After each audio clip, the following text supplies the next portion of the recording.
So hello বন্ধুরা, সবাইকে মহাষ্টমীর প্রীতি ও শুভেচ্ছা রইল। হ্যালো বন্ধুরা, আজকে হলো মহাষ্টমী আর মহাষ্টমী তিথিতে দুর্গা মায়ের পুজো। তো চলো এখানে মায়ের জন্য দেখো ভোগ দিতে যাচ্ছি। এখানে আছে মিষ্টি, ফুল আর মোম ধূপ করে নিয়েছি। তো চলো মায়ের কাছে ভোগটা দিয়ে আসি। আর দুর্গা পূজা মানে বাঙালিদের সেরা উৎসব। আর এই উৎসবে বাঙালি বলো, ধনী গরিব, হিন্দু মুসলমান সবাই আমরা একসাথে মিলিত হই মায়ের পূজা আনন্দ উপভোগ করতে। চলো, আমার বাড়ির পাশে সেই দুর্গা মন্দির। তো এখানে মায়ের ভোগ দেওয়ার জন্য দেখো আমি আই পড়ছি। তো এখানে আমি দুর্গা প্রতিমাকে মোম ধূপ করে জ্বালিয়ে মাকে একটু বরণ করলাম। তো মাকে দেখার পর আমার মনটা অনেকটাই শান্তিতে ভরে উঠলো। মা, তুমি সবার মঙ্গল করো, সবাই তুমি ভালো করো, জগৎ জননী মা। এদিকে বন্ধুরা দেখো, দুর্গা মন্দির আর কালী মন্দির একটাই, তো দুটো রুম। এখানে দেখো কালী পূজা হয় বছরে দুবার। তো দেখো এখানে মা কালী খুবই জাগ্রত। আর এখানে আমি মা কালীকেও মোম ধূপ করে জ্বালিয়ে মাকে একটু বরণ করলাম। তো বরণ করার পর দেখো এদিকে আমি ঘন্টা বাজালাম। ঘন্টা বাজিয়ে মাকে আমি বরণ করে শেষ করে তারপর দেখো আবার আসলাম দুর্গা মন্দিরে। তো এদিকে বন্ধুরা অষ্টমী পূজা শুরু হয়ে গেছে। তো পুরোহিত মশাই অষ্টমী পুজো শুরু করে দিল। তো এদিকে দেখো অঞ্জলি নেওয়ার জন্য অনেক লোক বসে আছে। তো সবাইকে তো আর দেখাতে পারলাম না, সেটার জন্য একটু আপসেট। আর যেহেতু বন্ধুরা দুর্গা পুজো উপলক্ষে তো সবার ঘরে ঘরে নিরামিষ।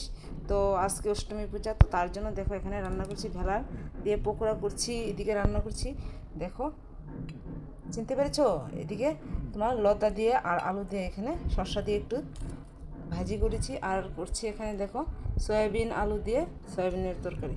তো রান্নাটা কীরকম হলো বলো? আর দুর্গাপূজা তো সবাই নিরামিষই খাই। আমরা যেহেতু অঞ্জলি নেব, তো তোমাদের দাদা ভাই তার অঞ্জলি নেবে না, তো তার জন্য ওর রান্নাটা শেষ করে তাড়াতাড়ি করে আবার রেডি হয়ে মন্দিরে গেলাম। আর এদিকে দেখো অঞ্জলি নেওয়ার জন্য আমার একটা দিদিভাই গোপাল নিয়ে আসছে। তো গোপালকে সবাই কুলে নিল, আমিও নিলাম। আমার মেয়ে কিন্তু গোপাল কুলে নিয়েছে বন্ধুরা, কারণ গোপালকে তো সবাই ভালোবাসে, ভগবান শ্রীকৃষ্ণ। এদিকে দেখো সবাই অঞ্জলি নেওয়ার জন্য লাইন ধরেছে, কারণ ব্রাহ্মণ বলল সবাইকে একসাথে নাকি অঞ্জলি দেবে। তো সবাই একসাথে দাঁড়িয়ে গেল, প্রচুর লোক। আমাদের বললাম না প্রথমে যে এখানে প্রচুর লোকের সমাগম হয়। তো দেখো সবাই অঞ্জলি নিয়ে নিল। তো অঞ্জলি নেওয়ার পর এখন মায়ের প্রসাদ বিতরণ করা হবে। এদিকে দেখো কি রান্না হয়েছে আজকে মহাপ্রসাদে। এদিকে রান্না হয়েছে দেখো বাসমতি চালের ভাত, আলু ভাজি, পনির আলুর তরকারি, সয়াবিন দিয়ে তরকারি। তো সব কিছু রান্না শেষ, এখন প্রসাদ দেওয়ার জন্য অনেক লোক লাইন ধরেছে। তো যেহেতু বন্ধুরা আমি একটু ভিডিও করছি, তো আমি একটু পরেই বসবো। তো দেখো রান্নাটা আমি তোমাদেরকে দেখালাম। আর সবাই দাঁড়িয়ে গেছে প্রসাদ খাওয়ার জন্য। তো এখন দেখো আমিও শেষমেশ বসে পড়লাম প্রসাদ খাওয়ার জন্য। আর দুর্গাপূজা মানে বাঙালিদের সেরা উৎসব। আর এখানে তো খুবই আনন্দ লাগে। পুজোর 4 দিন কীভাবে যে কেটে যায় আমরা নিজেও বলতে পারি না। তো দেখো আমার মেয়ের ছবিগুলো। তো আজকের মতো আমার ভিডিওটা এখানেই রাখলাম। সবাই ভালো থেকো, টাটা।